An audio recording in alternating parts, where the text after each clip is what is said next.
হুসেইন মোহাম্মদ এরশাদের সামরিক স্বৈরাচারকে তিনি পদত্যাগে বাধ্য করেছিলেন 90-এর ছাত্র গণঅভ্যুত্থানের মধ্য দিয়ে। তৎকালীন ছাত্র গণঅভ্যুত্থানে যারা শিপশালা ছিলেন তারা দেশনেত্রী বেগম খালেদা জিয়াকেই নেত্রী মেনেছিল।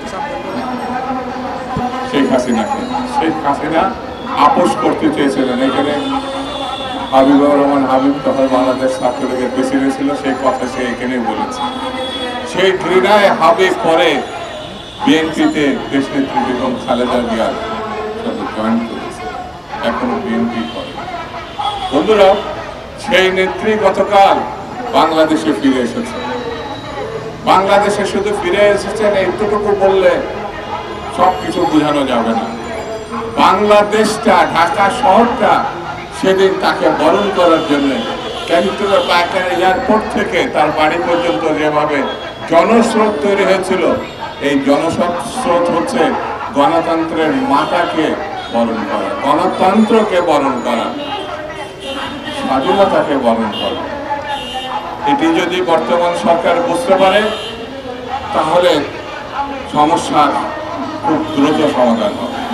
আইয়ুব খান গণতন্ত্রের বিপক্ষে গিয়েছিল বলে স্বৈরাচারী ব্যবস্থা, সে 10 বছর ক্ষমতায় ছিল বটে, কিন্তু 69-এর গণঅভ্যুত্থানে এই দেশের ছাত্র জনতা আইয়ুব খানের পতন নিশ্চিত করেছে, আইয়ুব খানকে বিদায় করে দিয়েছে। ফলে 71-এর মুক্তিযুদ্ধ, বাংলাদেশের সৃষ্টি, গণতন্ত্রের জন্য, স্বাধীনতার জন্য, মানবতার জন্য। সেই গণতন্ত্রের লড়াই দীর্ঘ পথ পেরিয়ে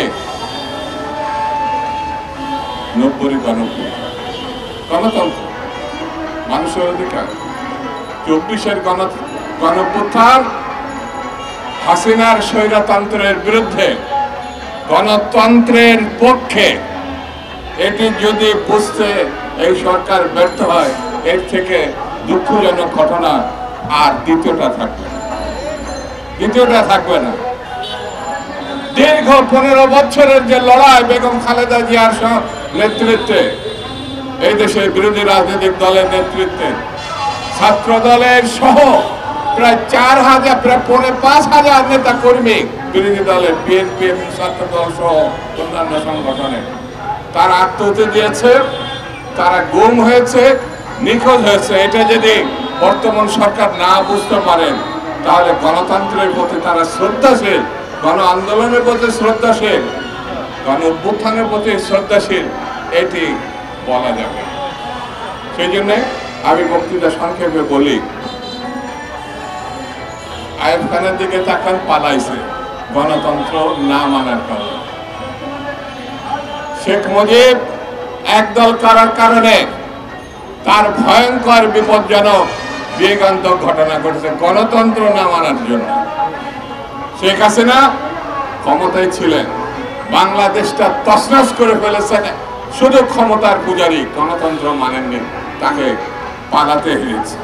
আমি সরকারকে বলবো, গণতন্ত্র মেনে নিন, নির্বাচন মেনে নিন, রোডম্যাপ ঘোষণা করুন, বাংলাদেশের মানুষের অধিকার ফিরিয়ে দিন, তারা যেন একটা ভোট তার পছন্দের প্রার্থীকে দিতে পারে।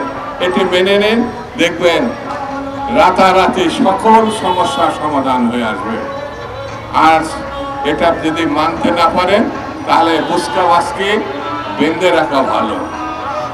এই কারণে গণতন্ত্রের কোনো বিকল্প নাই। গণতন্ত্র ভোটাধিকার না আসলে পরিণতি অতীতের মতো হতে পারে।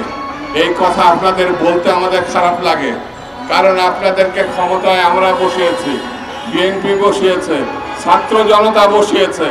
এই কথা আমাদের বাধ্য হয়ে বলতে হয়। এই বিষয়টি আপনারা মাথায় নেবেন।